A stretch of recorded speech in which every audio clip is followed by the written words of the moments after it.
इसमें किसी को डाउट हो कि हम क्या कहते हैं, एक बार करके फटाफट इसको ले लेते हैं आगे। कॉन्सेप्ट ऑफ सप्लाई तो मैंने बताया आपको, आप कितने क्वांटिटी बेचने को तैयार हैं, और मैंने आपको डिफरेंस बताया था सप्लाई और सप्लाई क्वांटिटी सप्लाइड में।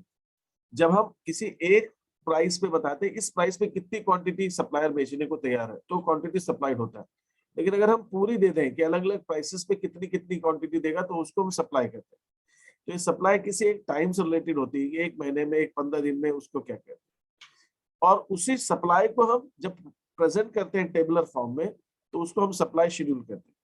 सप्लाई शेड्यूल या कुछ लोग स्केड्यूल कहते हैं, सप्लाई स्केड्यूल, सप्लाई शेड्यूल, ये बताती है कि अलग अलग प्राइसेस पे कितनी कितनी क्वांटिटी सप्लायर बेचने को तैयार है।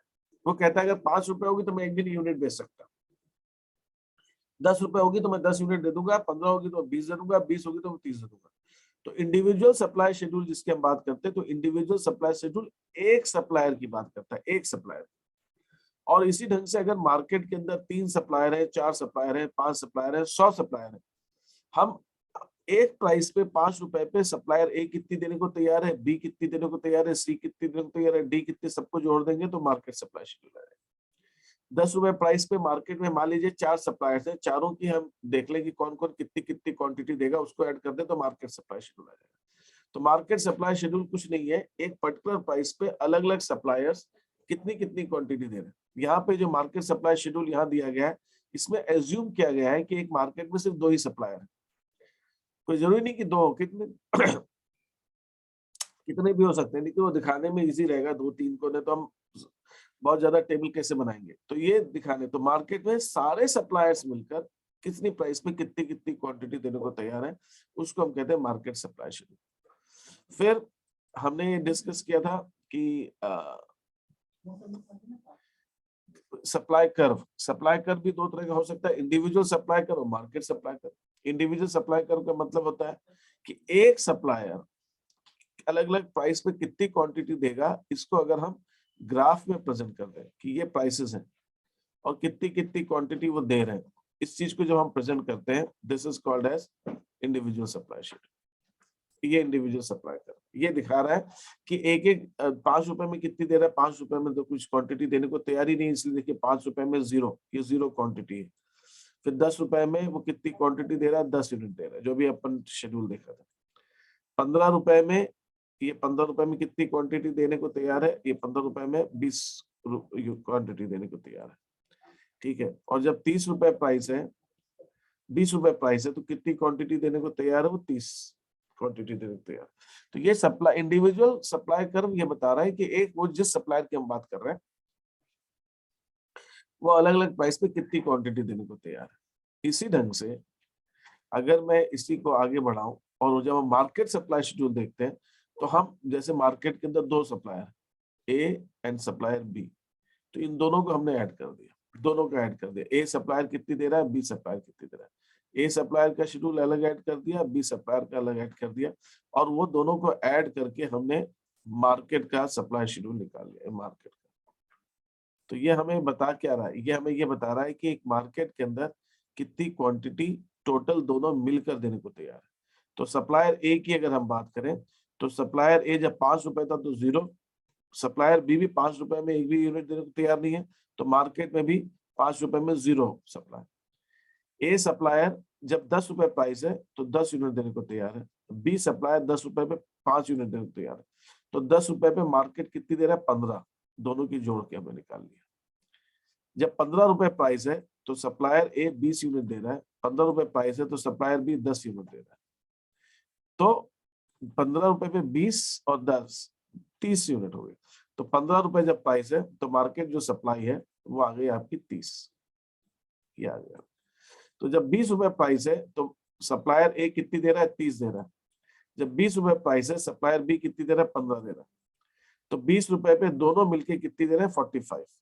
तो जब 20 रुपए प्राइस है तो दोनों मिलके कितनी यूनिट दे रहे हैं, 45 दे रहे हैं।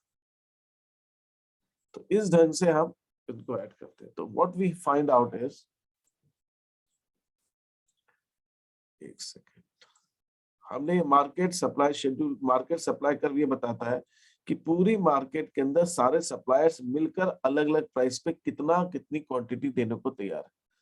हमने इसमें ऐड क्या किया, हमने इसके अंदर जो ऐड कर रहे हैं हम ऐड कर रहे हैं कौन कितनी कितनी क्वांटिटी दे रहा है, ए कितनी दे रहा है, बी कितनी दे रहा है। इसीलिए इसको ऐड कैसे करें, हॉरिजॉन्टली। इसीलिए मार्केट सप्लाई को हम हमेशा हॉरिजॉन्टल समेशन बोलते हैं, हॉरिजॉन्टल समेशन। मार्केट सप्लाई निकालनी है तो अपने को हॉरिजॉन्टली सब कुछ जोड़ना पड़ेगा, तो हॉरिजॉन्टल समेशन से मार्केट सप्लाई आती है। तो ये चीज है इसका। तो अभी तक जो कुछ मैंने बताया इसमें किसी को कोई डाउट हो तो पूछिए पहले मेरे से। No sir. ओके ठीक है, अब आगे बढ़ते हैं। स्लोप ऑफ सप्लाई कर्व, ये स्लोप ऑफ सप्लाई कर्व भी सप्लाई फंक्शन डिटरमिनेंट्स भी बताना है, ठीक है। पहले हम डिटरमिनेंट्स ले लेते हैं। यहाँ पे सप्लाई को अफेक्ट करने वाले कौन कौन से फैक्टर्स हैं वो दे रखे हैं, कौन कौन से फैक्टर्स अफेक्ट करते हैं। तो सप्लाई को जो फैक्टर्स अफेक्ट करते हैं उसके अंदर price of commodity x, price of related goods, है ना, ये फैक्टर्स ऑफ प्रोडक्शन की प्राइस, गवर्नमेंट के पॉलिसीज, ये सारी हम एक एक चीज करके हम डिस्कस करते हैं क्या क्या फैक्टर्स। भाई मैं अगर सप्लाई करता हूँ, मैं कुछ पेन बनाता हूँ या मैं कुछ कंप्यूटर बनाता हूँ, तो मैं कितनी क्वांटिटी पेन की कंप्यूटर की बेचूंगा, ये किस बात पे डिपेंड करेगा कि जो पेन बना रहा हूँ तो पेन की प्राइस क्या है। अगर पेन की प्राइस मुझे अच्छी मिलेगी तो मैं बेचूंगा, नहीं मिलेगी तो नहीं बेचूंगा।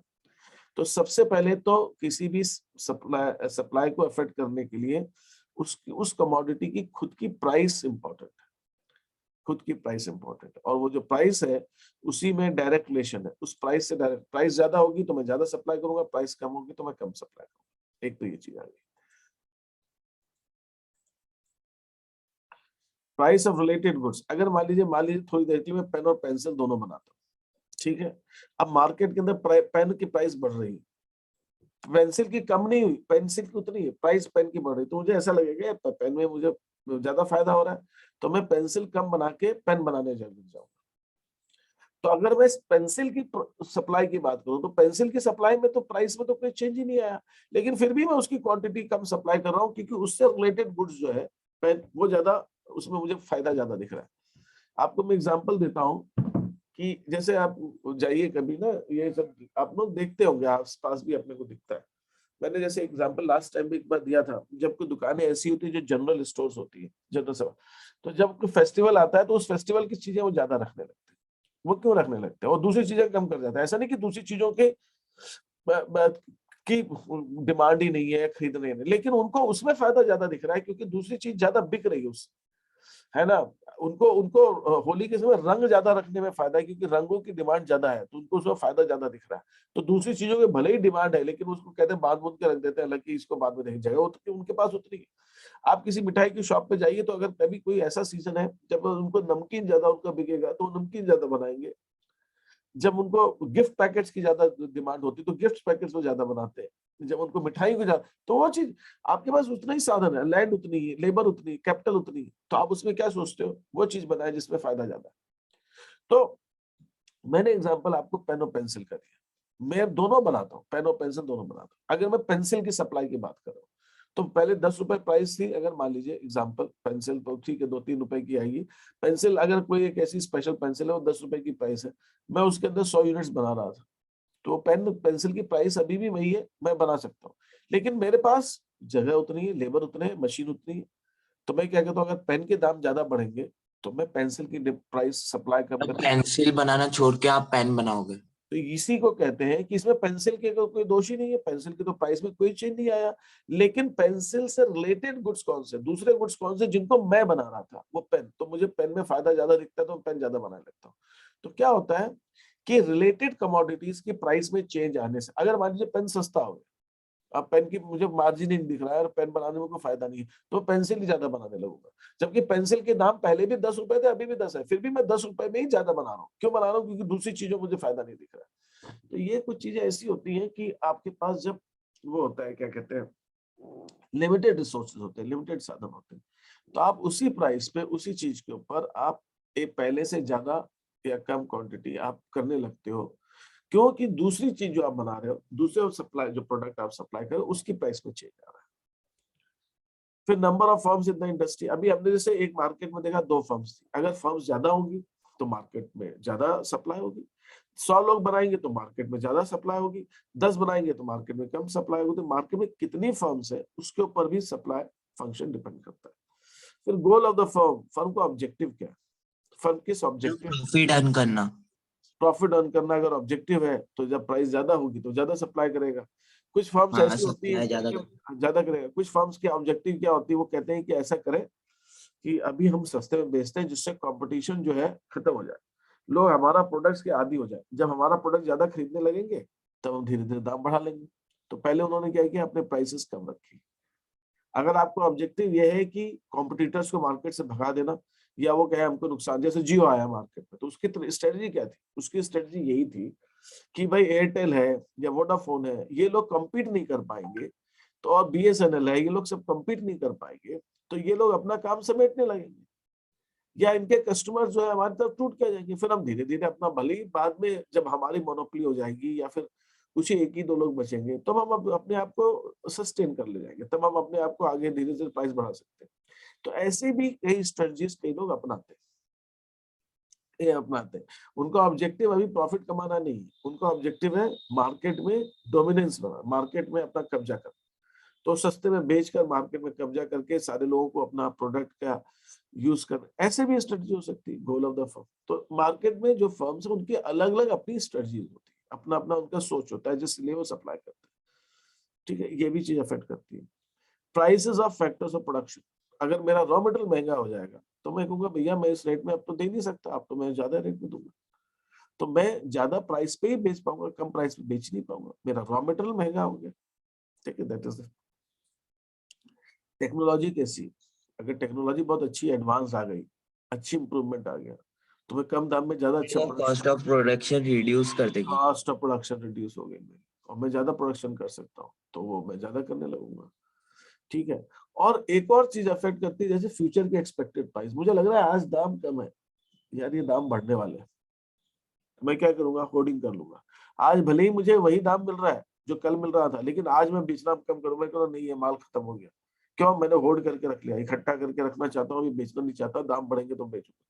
ये भी फ्यूचर में मैं क्या, अगर मुझे लग रहा है फ्यूचर में दाम गिरने वाले, तो अभी मैं सोचूंगा यार कम दाम में निकाल दो, जैसे भी हो बेचो उसको, और नुकसान हो जाएगा बाद में, तो अभी तो जो थोड़ा सा कम प्रॉफिट मिलेगा तो भी चलेगा। हाँ, अभी 10 रुपए में बेच रहा था, अब मैं ऐसे कहता हूँ 8 रुपए में बेच दो, क्योंकि बाद में तो 6 रुपए दाम हो जाएगा, तो मेरे को कम दाम में भी निकालने को तैयार हूं। उसी मतलब पहले हमने क्या देखा था, जैसे, और दूसरी चीज ये, इसमें एक पॉइंट नहीं आया, नेचर ऑफ प्रोडक्ट पे भी डिपेंड करता है। आप सब्जियों पे जाइए, सब्जियां मुझे, अब सुबह सुबह जाइए तो सुबह फ्रेश ताजी सब्जी मिलती है, थोड़े से दाम ज्यादा मिल सकते हैं। आप शाम को जाइए कभी तो एकदम सस्ती होना है, क्योंकि उनको लगता है कल खराब हो जाएगी, ये सामान ही खराब हो जाएगा, तो कल तो ये भी नहीं मिलेगा, कल तो ये भी नहीं मिलेगा, है ना। एक बार क्या हुआ कि मैं यहीं पे कनाडिया रोड पर उधर गया था, कुछ काम था मुझे दुकान पे, तो एक प्लाईवुड की शॉप पे प्लाईवुड खरीद, प्लाईवुड की शॉप के बाहर बहुत सारी वो पालक वालक पड़ी थी। मैंने कहा इतनी ढेर सारी पालक यहाँ पे इकट्ठी दो, तो बोला कि सर वो मैंने बोला, बोले ये आप क्या, कि ये पालक इतनी से कैसे पड़ गई आपकी दुकान के बाहर, तो उसके गोडाउन था, गोडाउन के बाहर, तो मैंने कहा ऐसे कैसे हो रहा है, दुकान पकड़े में थे, उसके बगल में गोडाउन था, उसके बाहर पड़ी थी। बोला एक यहाँ पे कोई किसान आया था बेचने के लिए, वो कह रहा था, पहले तो बेच रहा था, बोला कि पालक इतनी सारी, पता कितने किलो थी, 10 किलो, 20 किलो, 50 किलो, मुझे याद नहीं कितनी किलो, लेकिन काफी ज्यादा। बोले ये सब बेचा, बोला कि 200 रुपए में ले लो, सबसे कहता 200 रुपए ले लो, 200 रुपए ले लो। फिर थोड़ी देर बाद बोला 100 रुपए में ले लो, 100 रुपए में ले लो, 100 रुपए में ले लो, फिर 100 रुपए भी ले ले तो उसकी वो भी नहीं बिकी, तो वो ऐसे ही छोड़ के चला गया। बोला इसको वहां से मैं ले जाऊंगा शहर से वापस गाँव, तो ज्यादा महंगी पड़ेगी ले जाना वापस। तो इसने सोचा, इसने ऐसे ही पटक के चला गया, बोला गाय भैंस जो भी खाएगी खा लेगी, नगर निगम वाले उठा के ले जाएंगे, ले जाए, क्योंकि मैं अगर उठा के अपने गांव तक ले जाऊंगा तो पता चला कि मेरे को तो 100 रुपए तो भाड़े लग जाएगा ले जाने में वापस, या उससे अच्छा तो जो भी मिल जाए। तो वो उसने वहीं पे पटक के उसको छोड़ दी। तो पहले 200 रुपए, फिर 100 रुपए, फिर उसने फ्री में भी दे दी उसको, पटक के छोड़, फेंक फाक के चला गया वो।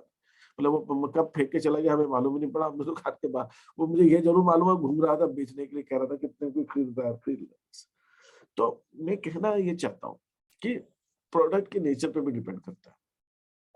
आपको लगता है खराब हो जाएगा तो आप सोचते हो ठीक है, जो भी अभी मिल रहा है दाम वो निकालो उसको, तो ये भी चीज होती है। गवर्नमेंट की पॉलिसी क्या है, गवर्नमेंट की पॉलिसी से मतलब ये टैक्स पॉलिसी है।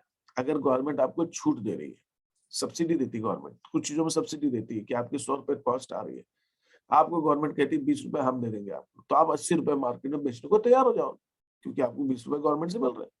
लेकिन अगर गवर्नमेंट 100 रुपए है और गवर्नमेंट उसे 20 रुपए टैक्स लेती है तो आप कहोगे भाई 120 रुपए में देंगे, मुझसे कम नहीं देंगे।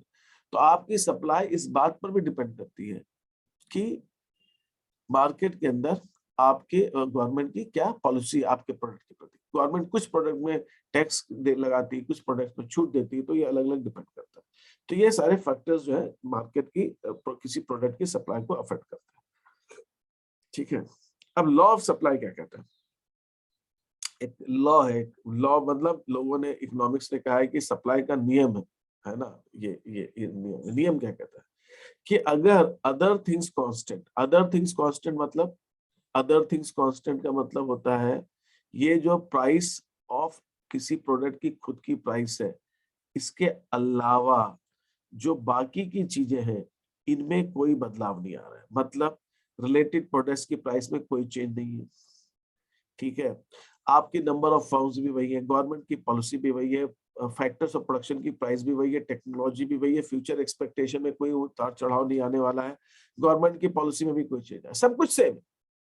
तो अगर सिर्फ और सिर्फ, सिर्फ और सिर्फ, सिर्फ और सिर्फ अगर प्रोडक्ट की प्राइस में चेंज आता है, सिर्फ और सिर्फ प्रोडक्ट की प्राइस में, तो कस्टमर की सप्लाई पे क्या चेंज आएगा? जब हम इसकी बात करते हैं, इन दोनों की, सिर्फ इन दोनों की, उसको वो लॉ ऑफ सप्लाई बात करता है। लॉ ऑफ सप्लाई कहता है कि all other factors are constant. All other factors मतलब कस्टमर की सप्लाई बाकी किसी और चीज से अफेक्ट हो ही नहीं रही है, क्योंकि उनमें कोई चेंज ही नहीं आ रहा, वो जैसी थी पहले अभी भी वैसी, सिर्फ प्राइस बढ़ गई, फर्म भी नहीं बढ़ी, रिलेटेड प्रोडक्ट्स की प्राइस नहीं बढ़ी, गवर्नमेंट की पॉलिसी में चेंज नहीं आया।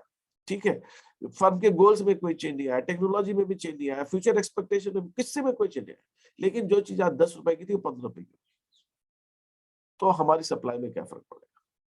अब आप कहोगे सर ऐसा होता है क्या? ऐसा नहीं होता, मैं मानता हूँ ऐसा नहीं होता सर, कई चीजों में चेंज आता है, लेकिन हमको समझने के लिए, जैसे मैं आपको बताता हूँ ये क्या चीज क्या है, ये हम कैसे समझते हैं। जैसे कि आपने बायोलॉजी पढ़ी हुई है, आपको याद होगा जब बायोलॉजी की लैब में आप जाते होंगे 9th-10th के अंदर, तो आप देखते होंगे कि वहां पे मेरे यहाँ मैंने भी देखा, आंख का ऐसा एक फाइबर का पुतला बना रहता है, उसमें दिखाते हैं कि हाउ आई वर्क। ठीक है, उसके अंदर मसल्स वगैरह की कुछ स्ट्रक्चर डायग्राम वगैरह होते हैं।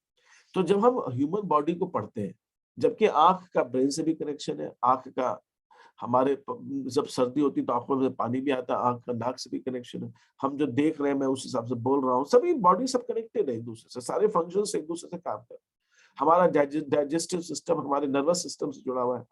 ठीक है, तो ये सारी चीजें एक दूसरे से कनेक्टेड, लेकिन अगर हमें इस पूरी बॉडी को समझना है तो हम सारी चीजों को एक साथ नहीं समझ सकते, हमें एक एक पार्ट को अलग अलग समझना पड़ता है, फिर हम उसको एक साथ समझ सकते हैं।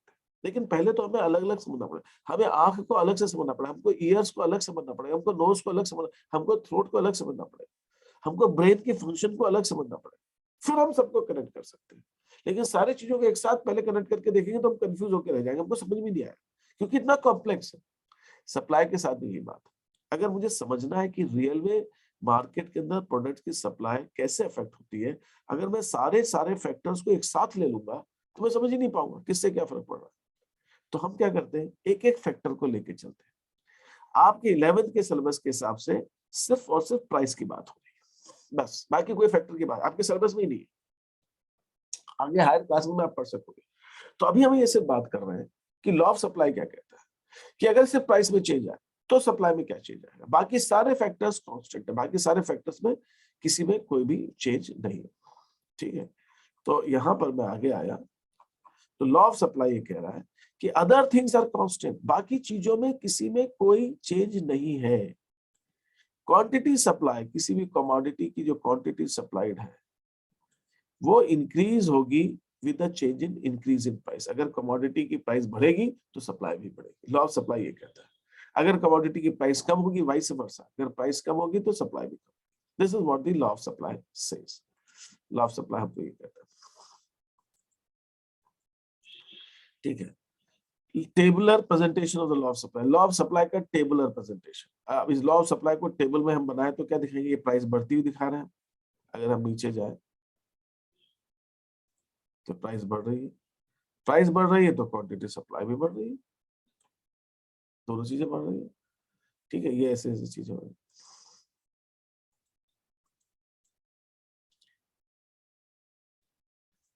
ठीक है, ड्रामेटिक इसको अगर हम डायग्राम पे दिखाएं तो हमारा पॉजिटिव स्लोप सप्लाई कर्व है। हम यहाँ पे यही दिखाना चाहते हैं, हम यहाँ पर ये दिखाना चाहते हैं कि अगर हमारी प्राइस बढ़ गई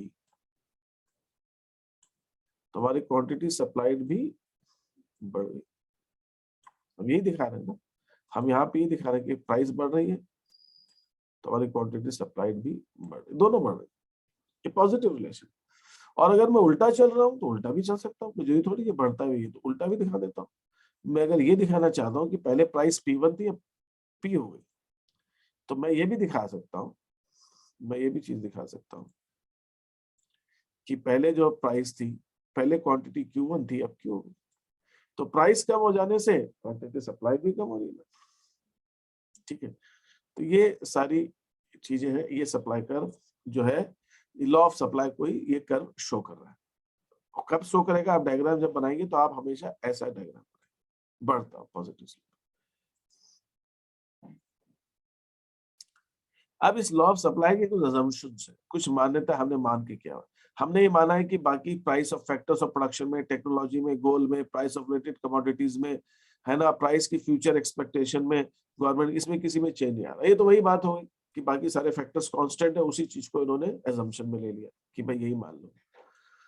अब यहाँ पे बात हो रही एक्सेप्शंस। कभी कभी लॉ ऑफ सप्लाई काम नहीं करता। कब? जैसे मैंने अभी आपको एग्रीकल्चर प्रोडक्ट का एग्जांपल दिया, एग्रीकल्चर प्रोडक्ट में लॉ ऑफ सप्लाई काम नहीं करता, है ना। आप अगर आज की डेट में, मैं अभी अभी अभी की अभी एकदम से, मान लीजिए मैं एग्जांपल दे रहा हूँ, है ना, ऐसा नहीं हो, एग्जांपल दे रहा हूँ, आज गवर्नमेंट ने डिक्लेयर कर दिया कि साहब 5 दिन के लिए लॉकडाउन, कोरोना केसेस बहुत बढ़ गए, लॉकडाउन लगे, मार्केट में अफरा तफरी मच जाएगी, दूध की दुकानों के आगे लाइन लग जाएगी, पेट्रोल पंपों में आगे लाइन लगे, पेट्रोल पंप तो बंद नहीं करते, इसेंशियल कमोडिटीज बंद नहीं करती क्योंकि अफरा तफरी मच जाती है। इन केस अगर गवर्नमेंट ने कहा कि सिर्फ मिल्क व पेट्रोल, सब दवाइयां मिलेंगी, बाकी सब मार्केट बंद, सब्जी मंडी भी बंद, और मान लीजिए फ्रूट मंडी भी बंद, तो सब्जियां खरीदने के लोगों की भीड़ लग जाएगी। अब मैं सब्जी बेचने वाला हूँ, मेरे पास 50 किलो आलू लेकर आया हूं मैं बेचने के लिए, अब एकदम से डिमांड आ जाए, एकदम से डिमांड आ जाए, लोग कहने लगे ज्यादा पैसे ले लो लेकिन हमें दे दो, 10 रुपए 15 रुपए देने को तैयार है। लेकिन मैं आप कहते हो मैं सप्लाई बढ़ा दूं, मैं सप्लाई बढ़ाऊंगा कैसे? मेरे पास तो 50 किलो ही है ना, मैं एकदम से थोड़ी उग के आ जाएगा। पोटैटो में और थोड़ी उगा सकता हूँ एकदम से, भाई उसमें टाइम लगेगा। तो एग्रीकल्चर प्रोडक्ट्स कुछ ऐसे प्रोडक्ट्स होते हैं जो नेचर से जिनमें टाइम लगता है प्रोडक्शन में, एकदम से डिमांड आएगी तो मैं नहीं बढ़ा सकता, मैं एकदम से सप्लाई नहीं बढ़ा सकता। ठीक है, वो सप्लाई उसकी रिस्ट्रिक्टेड है, जितने हैं उतने ही दे सकता हूँ, उससे ज्यादा कैसे दे सकता हूँ। Natural calamities, social distinction, social distinctions माने अगर supply of goods of social distinction, जो आपको समाज में प्रतिष्ठा देते हैं, यार जिन पर आप सोचते हैं यार मैंने ये वाली इतनी महंगी शर्ट पहन रखी है, मैंने ऐसे जूते पहन रखे, मैंने ऐसी घड़ी पहन रखी जो मैं दिखाने के लिए पहन रहा हूँ, तो जब वो महंगी होती तो मैं ज्यादा खरीदना चाहूंगा, सस्ती में थोड़ी खरीदना चाहूंगा, मुझे दिखाना है ना समाज में, मेरे को अपना शो ऑफ करना, इसलिए। और पेरिशेबल गुड्स, जो खराब होने वाले गुड्स है, वो भी ऐसी चीजें जो, तो सप्लायर जो है उसको ऐसा नहीं कि दाम कम हो रहे हैं तो नहीं बेचना चाहेगा, वो कह रहा दाम कम हो रहे तो भी बेच बाच के खत्म करो उसको, वो खराब हो जाएंगे, उनको नहीं रखना चाहता। तो इन चीजों हम देखते हैं कि हमारा लॉ ऑफ सप्लाई काम नहीं करता है। ठीक है, डजंट वर्क। अब मैं एक चीज आपको और समझाने की कोशिश कर रहा हूँ, उसको आप थोड़ा सा समझने की कोशिश, यहाँ तक कोई क्वेश्चन हो तो पूछ लीजिए मेरे से। No sir. ठीक है, अब मान लीजिए मैंने एक सप्लाई शेड्यूल बनाया, सप्लाई शेड्यूल में मैंने प्राइस लिया और यहाँ मैं ले रहा हूँ क्वांटिटी,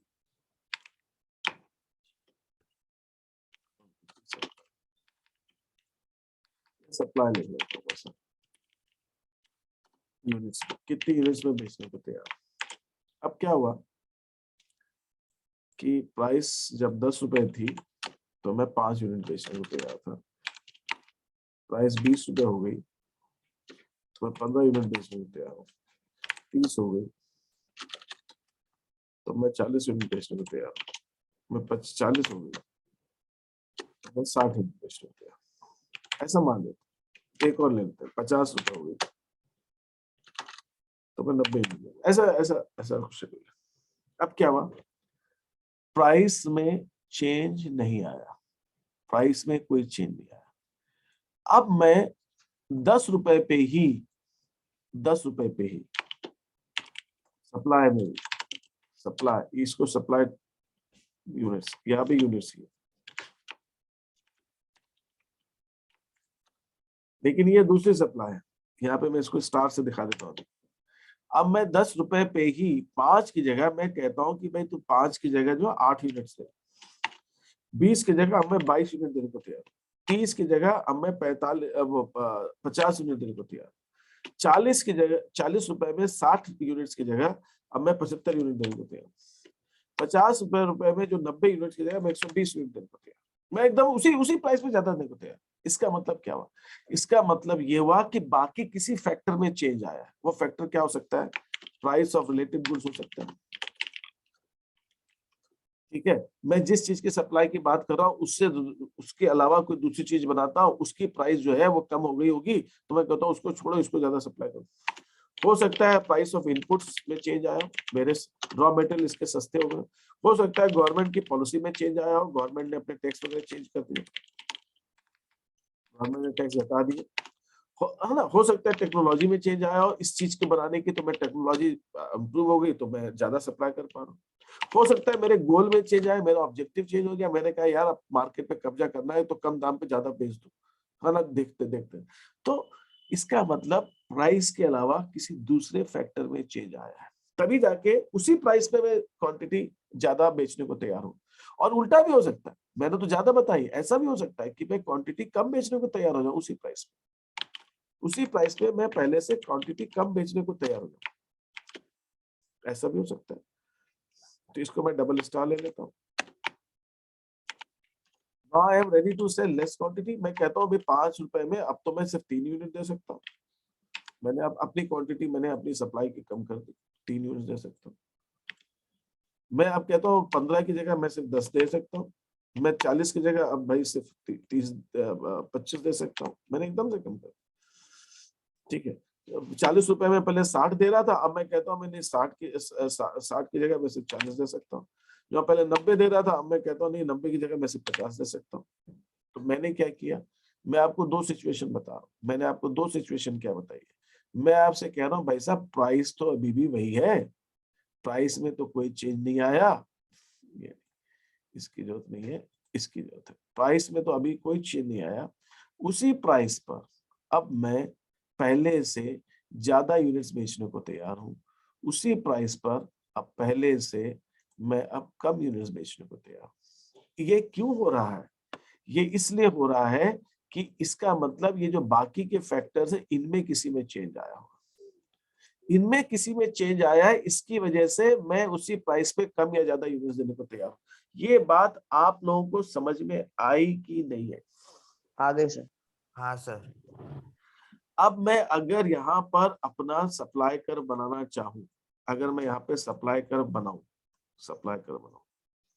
और सप्लाई कर बनाते समय आपको ध्यान रखना है कि आप एक्स एक्सिस पे हमेशा प्राइस लेते हैं और वाई एक्सिस पे आप हमेशा क्वांटिटी लेते हैं। नहीं सॉरी, एक्स एक्सिस पे आप क्वांटिटी लेते हैं, वाई एक्सिस पे प्राइस लेते हैं। अगर मैं सप्लाई कर बनाऊं इस चीज का, इस सप्लाई का, किसका? इन दोनों का, इस प्राइस का और इस सप्लाई का, अगर मैं सप्लाई कर बनाऊं तो मान लीजिए ये मेरा सप्लाई कर कुछ ऐसा आ रहा है, समथिंग लाइक दिस, ऐसा आ रहा है।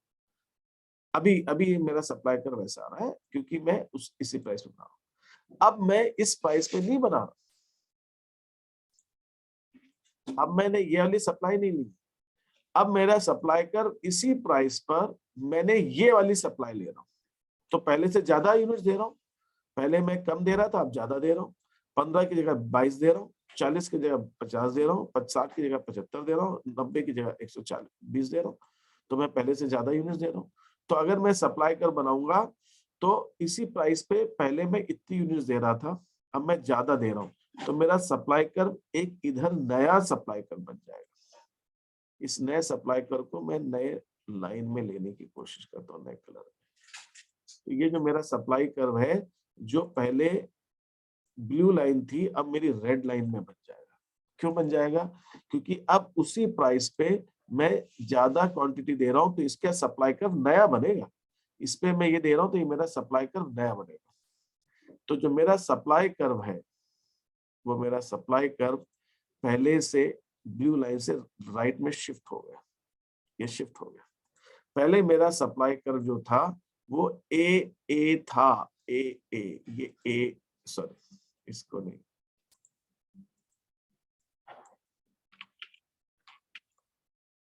चलो जाने दो। यहाँ पर ये मेरा पॉइंट ए था, दिस वाज ए कर्व और मेरा सप्लाई कर्व, मेरा सप्लाई कर्व पहले ए था। अब मेरा नया सप्लाई कर्व डिमांड में सप्लाई में चेंज आने से मेरा सप्लाई कर्व अब बी हो गया। सप्लाई कर्व जो है वो मेरा राइट में शिफ्ट हो गया, राइट में शिफ्ट हो गया। और अगर मैं इसी ढंग से आपको ये वाली छोड़ दूं, अब मैं इसको भी छोड़ देता हूँ, इसको हटा देता हूँ, इसकी बात हटा देता हूँ, इसकी बात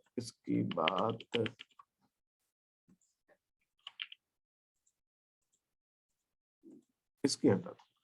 अब मैं बात कर रहा हूं इन दोनों की, अब मैं बात कर रहा हूं आपसे इस सप्लाई, इस प्राइस की और इस सप्लाई की। तो पहले मैं 5 यूनिट दे रहा था, अब मैं 3 दे रहा हूं, कम हो गई। 15 दे रहा था, अब मैं 10 दे रहा हूं, कम हो गई। 40 दे रहा था, अब मैं 25 दे रहा हूं, कम हो गई। तो मेरी जो सप्लाई है वो पहले की तुलना में मेरी सप्लाई कर्व जो है वो 5 से 3 हो गई, 15 से 10 हो गई, 40 से 25 हो गई, 60 से 40 हो गई। तो मैं कम दे रहा हूं। और अगर मैं अब अपना सप्लाई कर्व प्लॉट करूंगा तो पहले से कम मतलब मेरा सप्लाई कर्व इधर आएगा, लेफ्ट में। ये लेफ्ट क्या दिखा रहा है? लेफ्ट ये दिखा रहा है अब मैं कम दे रहा हूं, पहले मैं ज्यादा दे रहा था, अब मैं कम दे रहा हूं। तो मेरा सप्लाई कर्व लेफ्ट में शिफ्ट हो गया। इस चीज को अगर मैं दिखाऊं तो मैं दिखाऊंगा कि मेरा सप्लाई कर्व लेफ्ट में शिफ्ट हो गया। तो मैं यहाँ पर जो एक बहुत इंपॉर्टेंट पॉइंट आपका टॉपिक का रेस करना चाहता हूँ, वो इंपॉर्टेंट पॉइंट मेरा सिंपली इतना है कि अगर प्राइस के अलावा if factors other than own price, commodity की खुद की प्राइस के अलावा चेंज होते हैं, change, then supply curve shifts, supply curve shift हो जाता है, शिफ्ट हो जाता है। और ये शिफ्ट किधर किधर हो सकता है? ये सप्लाई कर्व 2 तरह का शिफ्ट हो सकता है। ये सप्लाई कर्व लेफ्ट शिफ्ट हो सकता है, लेफ्ट शिफ्ट हो सकता है बाईं तरफ, और या फिर ये राइट शिफ्ट हो सकता है दाहिनी तरफ। अगर ये लेफ्ट में शिफ्ट होता है, अगर ये लेफ्ट में शिफ्ट होता है, अगर मेरा सप्लाई कर्व बाईं तरफ शिफ्ट होता है, जो अभी मैंने आपको ग्राफ में दिखाया, तो इसको हम कहते हैं decrease in supply, supply decrease हो गई, डिक्रीज इन सप्लाई, ये डिक्रीज इन सप्लाई है। ये जो है ना, ये डिक्रीज इन सप्लाई है। पहले मैं इतनी यूनिट्स दे रहा था, अब मैं 5 की 3 दे रहा हूँ, 15 की 10 दे रहा हूँ, ये डिक्रीज इन सप्लाई। और अगर मेरा सप्लाई कर राइट शिफ्ट होता है, अगर मेरा सप्लाई कर राइट शिफ्ट होता है, तो उसको मैं कहता हूँ इंक्रीज इन सप्लाई।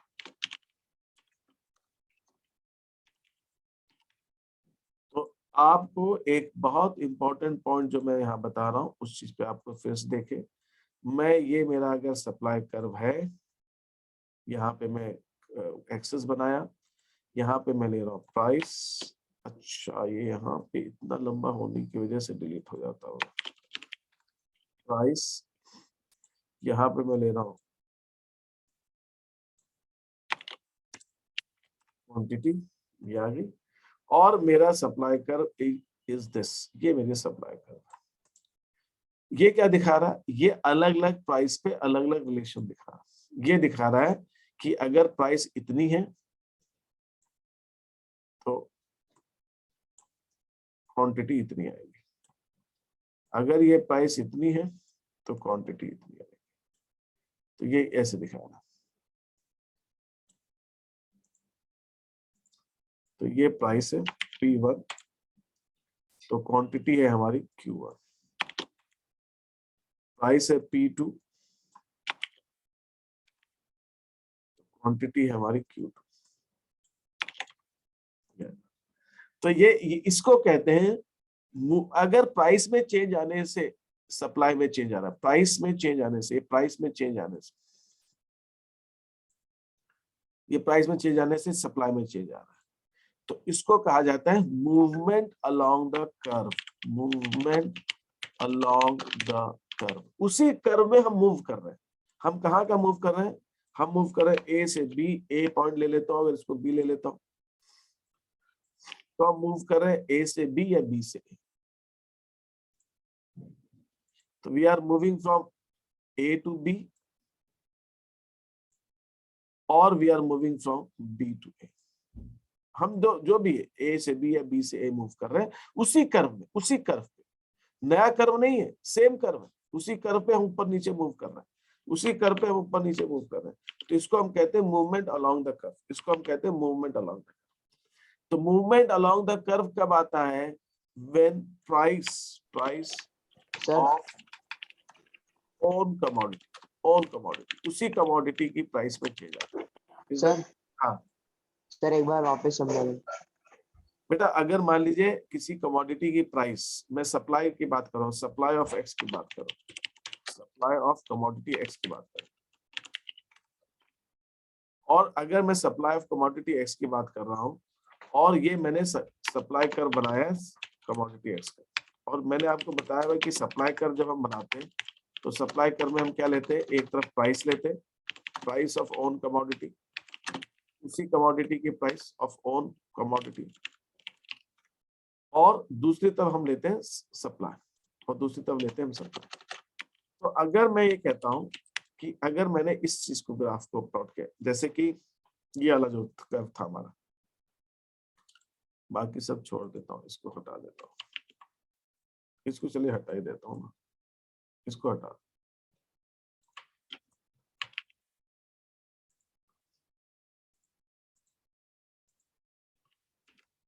मैं इन दोनों को प्लॉट कर रहा हूं, इन दोनों को प्लॉट कर रहा हूं, सिर्फ इन दोनों।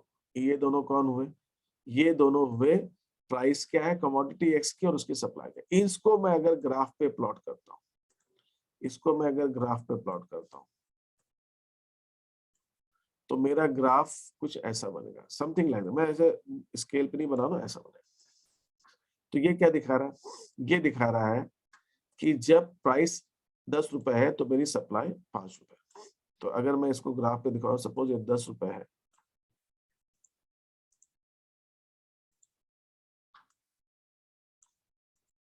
तो मेरी सप्लाई 5 रुपए होगी।